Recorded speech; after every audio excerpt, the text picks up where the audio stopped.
Hello বন্ধুরা, good morning. কেমন আছো তোমরা? আশা করি সবাই খুব ভালো আছো। আর আমরাও মোটামুটি ভালো আছি। আজকে বৃহস্পতিবার আর এখন বাজে সকাল 6টা। আর আজকে এখন থেকে তোমাদেরকে সাথে নিয়ে আজকের ভিডিও শুরু করছি। আমি আলপনা, আমার নতুন আরও একটি ব্লগে তোমাদের সবাইকে আরও একবার স্বাগত জানাই।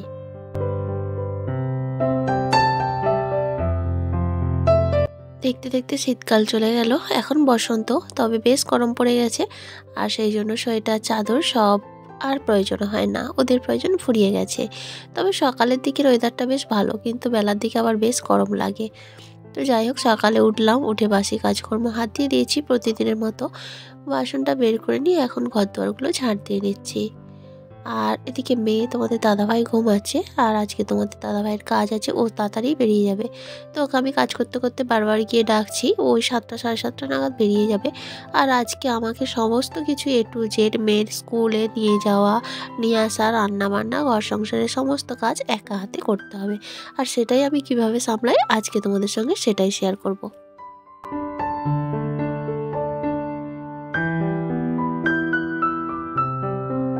সকালবেলা আজকে ওয়েদারটা এমন হয়ে আছে, বুঝতে পারছি না যে মেঘ কি কুয়াশা। তবে আমি ভাবলাম হয়তো কুয়াশা হয়েছে, বেলার দিকে রোদ বেরোবে। তো তাই ভেবে কিছু কাচাকাচিও শুরু করে দিলাম, কারণ গরম পড়ছে, তো আমার মনে বেশ আনন্দও লাগছে, কারণ শীতকালটা আমার একেবারেই অপছন্দের। তবে এই সময়টা আরও বেশি পছন্দের, কিন্তু এবছরটা না যেন কীরকম, শীতকালটাও যেমন কুয়াশা কুয়াশা করে গেল, একটু রোদ ঝলমলে ওয়েদার না হলে না একদম মন মেজাজ ভালো থাকে না। তো আজকে সকালবেলা ভাবলাম কিছু শীতের জামা কাপড় কেচে দেবো। তো তাই ভেবে ভাবলাম কুয়াশা, আর প্রত্যেক দিনই তো এরকম হয়, সকালের দিকটা কুয়াশা থাকে, আবার বেলার দিকে বেশ সুন্দর রোদ বেরিয়ে যায়। তো সেটা ভেবেই আজকে সকালেও অনেক কিছু কেচে দিয়েছি, বেশিরভাগই মেয়ের জামা কাপড়। আর আমার ওই 2-3টে সোয়েটার, মানে ওই শীতের পোশাক, যেগুলো তুলে দেবো আর আবার পরের বছরের জন্য তো রেখে দিতে হবে, সেই কারণে সেগুলো তো কেচে রাখতে হবে। তাই সেগুলো কেচে দিলাম। কিন্তু হলো কি, একটু বেলার দিক থেকে বৃষ্টি আরম্ভ হলো। তো যাই হোক, এখন দেখো ঝাড় দিয়ে দিলাম। আর রাতে বেশ হাওয়া দিয়েছিল, তো আর প্রচণ্ড পাতা পড়েছে, কারণ আমার বাড়ির পেছন দিকে তো বাঁশ গাছে ভর্তি, আর তারপরে পাশে রয়েছে কাঁঠাল গাছ। তো এখনই ঝাড় দিয়েছি, আধ ঘন্টা পরে আবার দেখবে আবারও ভরে যাবে। যদি কেউ চলে আসে হয়তো ভাবে যে মেয়েটা বাড়িতে কোনো ঝাড় দেয় না, কিন্তু না, আমি সকালে ঝাড় দিলাম একবার, আবার মেয়ে স্কুলে চলে যাওয়ার পর ঝাড় দিই একবার, আবার বিকেলে দিই, কিন্তু তাও ওই পাতা পড়তেই থাকে কন্টিনিউ।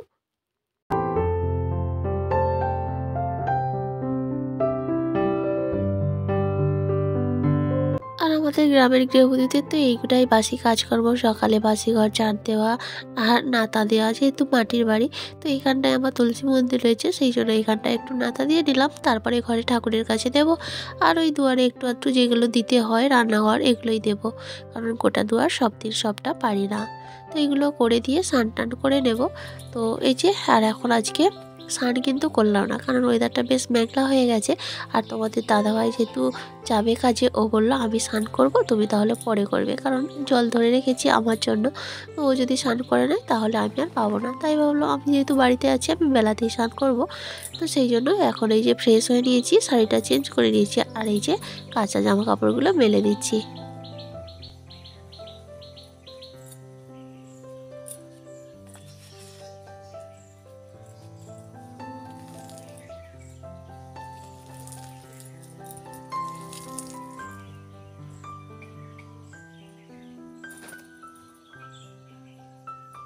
আর যেহেতু বসন্তকাল পড়ে গেছে, চারিদিকে যেন মানে পাখির আওয়াজ চারিদিকে ভরে যাচ্ছে। আর যেহেতু আমার বাড়ির পেছনটা একটু জঙ্গল মতো, অনেক পাখি টাখি রয়েছে, তো সেই কারণে বেশ ভালোই আওয়াজ শুনতে পাচ্ছি। আর সকালের এই মিষ্টি ওয়েদারটা খুবই ভালো লাগে। তবে আজকের ওয়েদারটা আর মিষ্টি নয়, একেবারেই মেঘলা, আর যত বেলা হচ্ছে অন্ধকার ঘনিয়ে আসছে। আর ওই 9টা নাগাদ তো বৃষ্টি শুরুই হয়ে গেল।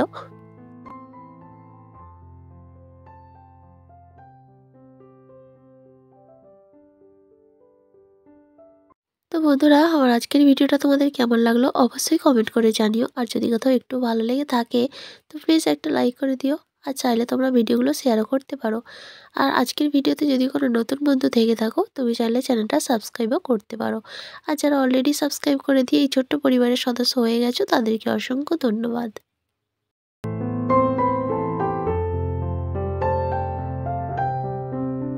আজকে অনেকটাই সকাল সকাল ঘুম থেকে উঠে পড়েছি, আর বাসনের পরিমাণটাও কম ছিল, কারণ কালকে রাতে তোমাদের দাদাভাই থাকেনি, রাতেও কাজে ছিল। তো সেই কারণে মা মেয়ে খেয়েছি, খুবই কম বাসন ছিল, তাই তাড়াতাড়ি কাজগুলো সব কমপ্লিট হয়ে গেছে। বন্ধুরা, বাসি কাজকর্ম কমপ্লিট হয়ে গেছে, এখন বাজে ওই 9:45 মতো। তো রান্না বসাবো। এই যে চা খেতে বসছিলাম, চা খাওয়া হয়ে গেছে, আর এই যে এখন মেয়েকে দুধ খাওয়াচ্ছি। ও দুধ বিস্কুট খাচ্ছে আর আমরা চা বিস্কুট খাচ্ছিলাম। তো না গেটে আজকে কথা বলতে অসুবিধা হচ্ছে, ভয়েস শুনে নিশ্চয়ই তোমরা বুঝতে পারছো। তো যাই হোক, এবার রান্না বসাবো। রান্না আজকেও দুজনেই খাবো, মা মেয়ে। আর সকাল থেকে অনেক কেচেছি, আর মেঘ যেন একবারে ঝুলে আসছে, অন্ধকার হয়ে গেছে, বৃষ্টি হবে নাকি বলতে পারছি না। তো দুটো মোটা জিনিস, সোয়েটারও কাঁচা হয়েছে, শীতের পোশাক একটু একটু করে কেচে তুলবো, তো তার জন্য কেচেছি। তারপরে মেয়ে জামা কাপড়ও মেয়েরই বেশি কাঁচা হয়েছে, তো আবার মেঘ হয়ে আছে। চলো রান্না বসাই। রান্না বিশেষ কিছু করবো না, মা মেয়ে খাবো তো। বেশি বেশি করে তো নিয়ে নিবে, নাও খাও। তুলো তুলো, রান্না বসাবো যে বাপ, দেরি হয়ে যাচ্ছে। আজকেও ব্যাডমিন্টন খেলা হবে, তাহলে শিখতেও পারবো।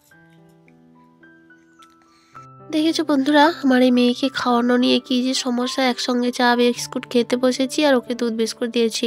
তো আমাদের চা কখন খাওয়া হয়ে গেছে, চা খেয়ে তোমাদের দাদাভাই অলরেডি বেরিয়ে গেছে, আর ও এখনও দুধ খেয়ে কমপ্লিট করতে পারছে না। আর ওকে না খাইয়ে আমি উঠতেও পারছি না, আর রান্নাবান্না বসাতেও পারছি না, এদিকে দেরি হয়ে যাবে। আবার রান্নাবান্না কমপ্লিট করে ওকে নিয়ে তো আমাকেই যেতে হবে।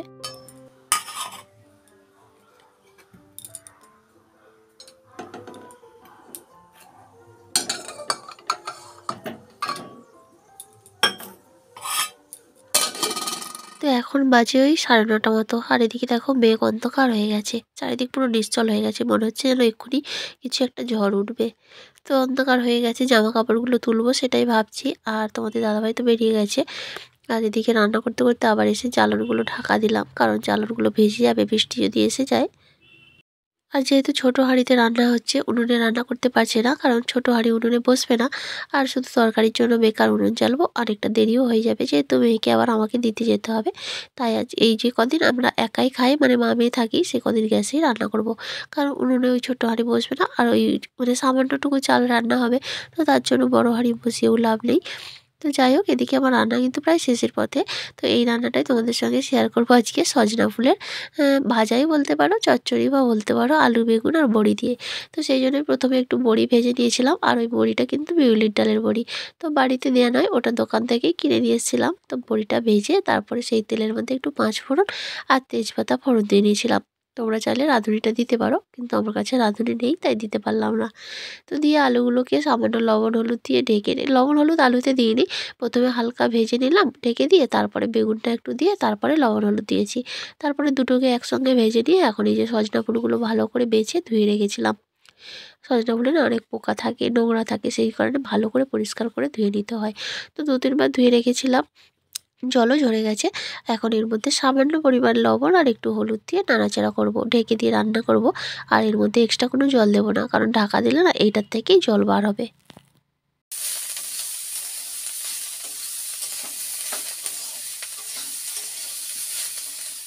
আর দেখেছো বন্ধুরা, একটু জলও বেরিয়ে গেছে। তো এখন এই জলের মধ্যেই এগুলো আলু আর বেগুনটা ভালো করে সেদ্ধ হয়ে গেছে। আর এখন এই যে ভেজে রেখেছিলাম বড়িগুলো, তো সেই বড়িগুলোই দিয়ে দিলাম, দিয়ে সব কিছু ভালো করে মিশিয়ে নিয়ে তারপরে এই যে হয়ে গেছে, একটু শুকনো শুকনো হবে, তো তুলে নিলাম।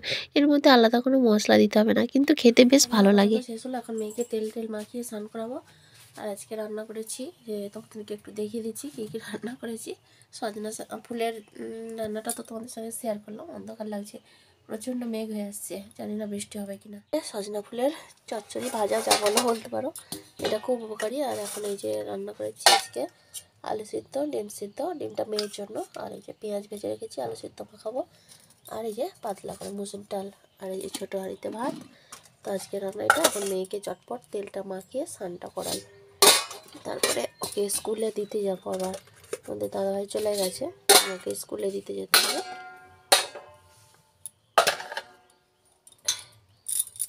আর যেদিনকে দেরি হয় সেদিনকে সব কিছুতেই দেরি হয়। মেয়ে এদিকে এখনও লেখা কমপ্লিট করতে পারছে না, এদিকে আমার রান্না কমপ্লিট, ওকে তেল মাখিয়ে স্নান করাবো, তো ও দেরি করছে, তার জন্য বারবার এসে তাড়া দিলাম। আর এখন এই তো মা মেয়ে বেরিয়ে পড়েছি স্কুলের পথে। তো বন্ধুরা, এই সবে মেয়েকে দিয়ে আসলাম, এখন বাজে 11:30 মতো। তো আমি এখন খেতে বসেছি, ভাবলাম এখন আর মুড়ি খাবো না, গরম গরম ভাতটাই খেয়ে নিই। 11:30 বেজে গেছে, এখন আর মুড়ি খেয়ে কী হবে। তো মেয়েকে দিতে যাওয়ার সময় আমি খাইনি, কারণ খেতে গেলে দেরি হয়ে যাবে। তো ওই জন্য মেয়েকে খাইয়ে নিয়ে চলে গেছিলাম। আর হিসেবে এসে এই যে খেতে বসেছি। আর এত মেঘ হয়েছে, বৃষ্টি পড়তে শুরু করে দিয়েছিলো, জামা কাপড়গুলো সব তুলে গামলার মধ্যে রেখেছি। তো এখন ভাবছি যতক্ষণ ঘরে আছি মেলে রেখে দিয়ে হাওয়া বাতাসে যদি একটু জলটা ঝরে যায়। অনেক কিছু কেচেছি। আর এখন ভাবছি মুড়ি খাবো না, কারণ একটু পরে আবার ভাত খেতে হবে, তখন ভালো লাগবে না। তার থেকে গরম গরম ভাতটাই খেয়ে নিই। একটু খাওয়া দাওয়া করে এখন ঘরে সব পড়ে আছে কাজকর্ম, রান্নাঘরটা সব পড়ে আছে, রান্না করেই খাইয়ে নিয়ে চলে গেছি। এখনও গ্যাস ট্যাস কিছু পরিষ্কার করা হয়নি। তো চলো খাওয়া দাওয়া। আর এই তো আজকের মেনু, এই যে সজনা ফুল, আলু, বেগুন আর বড়ি দিয়ে, এটা ভাজা ভাজাই বলতে পারো। তো বেশ ভালোই লাগছিল। আর এখানে আলু মাখা করেছি পেঁয়াজ ভাজা, লঙ্কা ভাজা দিয়ে, গরম গরম খেতে খুব ভালো লাগে। আর এই যে ভাতের মধ্যে ডাল নিয়ে নিচ্ছি।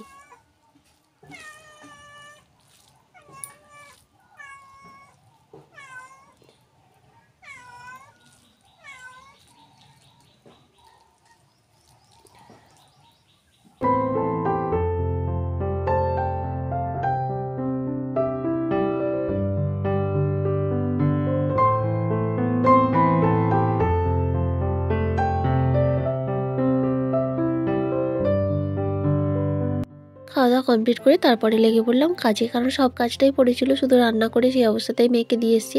এই যে কৌটোগুলো কবে ধুয়েছিলাম, আর বাজারগুলোও তোলা হচ্ছিল না।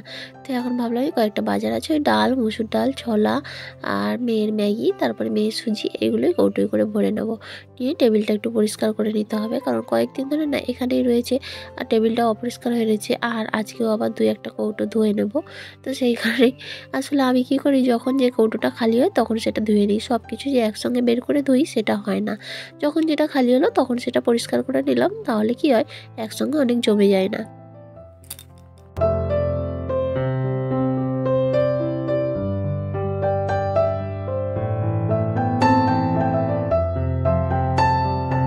আর এই তো বাজারগুলো গুছিয়ে নিয়ে টেবিলটা পরিষ্কার করে দিলাম। আর টেবিল পরিষ্কার করতে গিয়ে মনে হলো গাছগুলো না অনেকদিন জল পাল্টায়নি। আসলে কোনো কাজই হচ্ছে না ঠিকঠাক করে শরীর খারাপের জন্য। আর যে কোনো জিনিসের যত্ন না করলে না জিনিসটা নষ্ট হয়ে যায়। তো আমার এই মানি প্ল্যান্ট গাছগুলো যেখানে যেখানে ছিল সবই নষ্ট হয়ে যাচ্ছে। তাই ভাবলাম এবার এই জিনিসগুলোর প্রতি একটু কেয়ার নিতে হবে। আসলে একার হাতে সব কিছু না সামলানো যায় না। এদিকে ভিডিও করতে অনেকটা সময় লেগে যায়।